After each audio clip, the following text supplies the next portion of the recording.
Yeah. I'm sure you lived out of the country. Do you find that those complaints, especially with regards to sort of these meetings, for example? Yeah. I've heard complaints about, especially in the States, about, oh, we can't join these golf courses or golf clubs because there are so many men there. We can't go to hang out when they hang out because we have to be home with the children and all of that. Exactly. But how much of a role does the culture here play? I think that it does happen everywhere. I think that it's a little bit more challenging just because business here is still so informal. So it is still like, you know how, for example, if you're in Abuja, people be like, when, ministers and stuff like that, nothing's happening during the day, it's all happening at night. Like, that's when all the action is. So I think that also because of the way in which we conduct business, it just makes that problem, I think, a little bit more acute.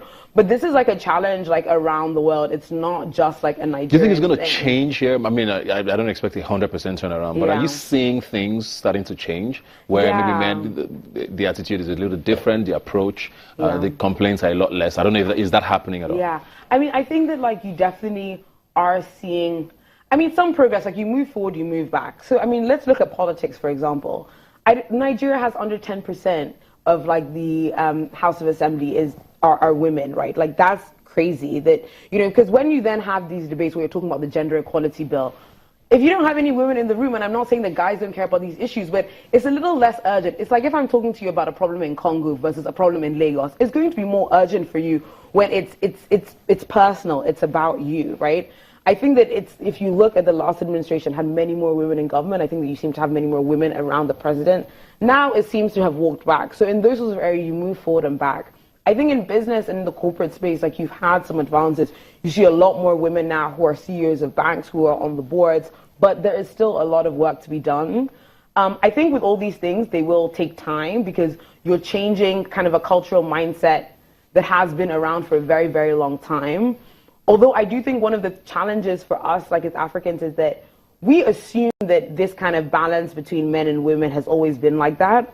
But it's interesting how there are ways in which we don't fully understand our own culture, and I think a lot of that is because of colonialism.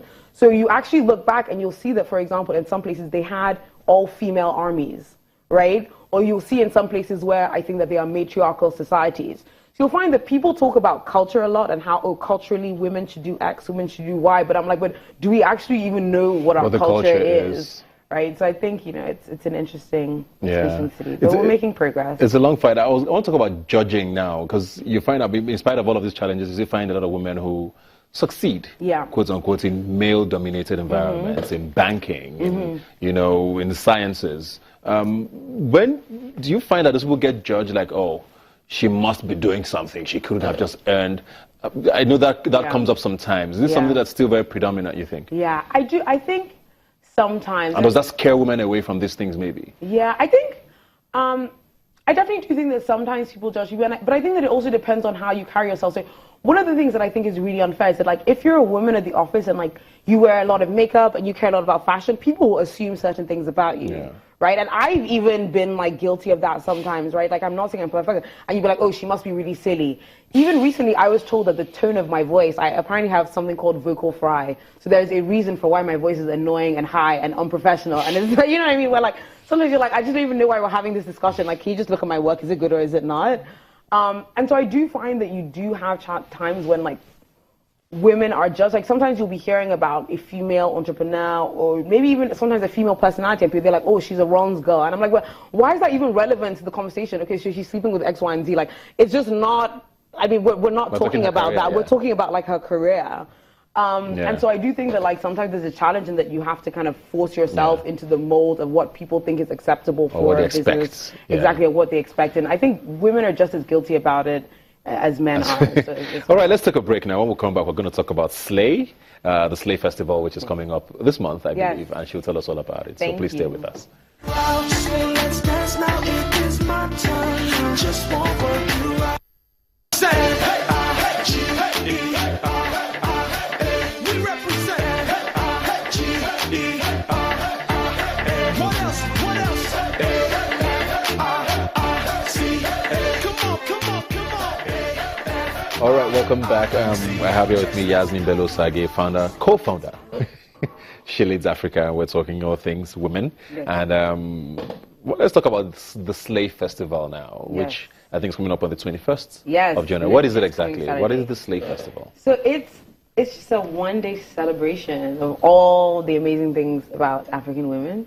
I think we've taken inspiration from like festivals around the world, and I think that we really wanted to have a big focus on kind of innovation, technology, culture, the arts.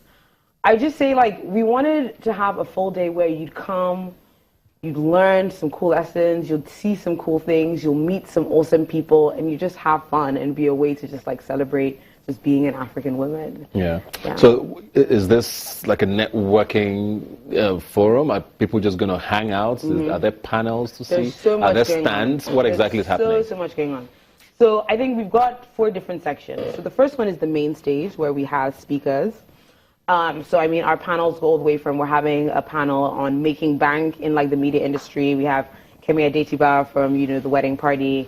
Mary Remy Njoku, who's from Rock Studio, Zainab Balogu, of course, like who you guys work together. The panel will also be having something on from conversation to contract. So how do you go from when you're just gisting with someone to actually getting that contract signed, the money in your bank? Everybody needs that. Everybody needs that. It's so important, right? There's so many conversations. So many conversations. How do but you they're just conversations. It's just, we've got a conversation between Toke Makinwa and Arase, who are going to be talking about kind of like building a brand, and then how do you actually monetize that brand? Like you have all these following on social media. How do you monetize that? And then we have one on being a man in the 21st century, which I'm very excited about, exactly one for the boys. We're going to have, Aldu, we're going to have Pastor Idris Sage, who's from White Foreign, and then also going to be having Devola, who's going to be moderating. And just having a discussion around, I think, as you've been saying, so as women are moving into the workspace, what does that mean for guys? Aside from like the media panel, we're also going to be having exhibitions. So we're having an art exhibition, which is being curated by Alara. We're also having a virtual reality exhibition, which I'm super excited about. It's, using content that's actually been made in Nigeria. Then we're going to be having a couple of master classes and workshops. So the guys from Andela are going to be doing a coding workshop. We're also going to be having a virtual reality creation lab. So for people who are interested in creating virtual reality content, the team from Emisi 3D is actually going to be there showing you how to be doing that. And then Bolanle is also going to be hosting a class on kind of like speaking with confidence. Then we have a whole series of activities going on in the middle. Maggie is going to be coming and they're doing a jollof bar. We have Kinky Apothecary is going to be doing like a natural hairstyle section. House of Tara is going to be doing makeup, a lot of stuff. You're going to be getting free manicures. We're going to have henna.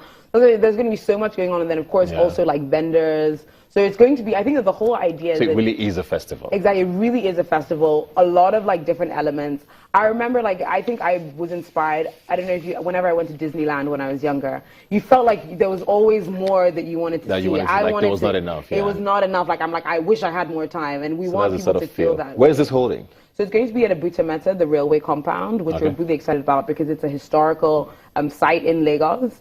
I know that a lot of people are like, oh, why don't you go to like Echo Atlantic? Like one of these nice places. And we're like, no, we wanted somewhere different, and we wanted somewhere that was connected to, I think, the history and the culture of Lagos.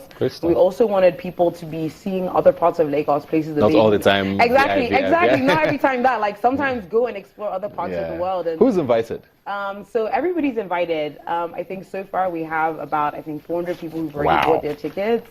We're aiming for 1,000, and I do say when we get to 1,000, I will stop ticket sales. How do they get the tickets quickly before we go? Just go onto our website, sheleadsafrica.org/slayfestival, or you can follow us on kind of Instagram, Twitter, Facebook at She Leads Africa is our handle, and it's very easy to find where to get to. Great stuff. 21st January. Do not forget, you can follow them on Twitter, Instagram, and also visit She Leads Africa /Slay Festival. Thank you so much for having me. Good luck with that. Thank you. Are men invited? Yes, of course. So maybe I can pop through. No, definitely. Well, I'll be in touch. Thank you very much for joining us. Like I always say, you can follow the conversation on Twitter at YNajaTV is the handle. The hashtag to follow is Rubbin Minds. You can also visit the website YNajaTV. Remember, you've never seen young people talk like this before. I'll see you. Come on.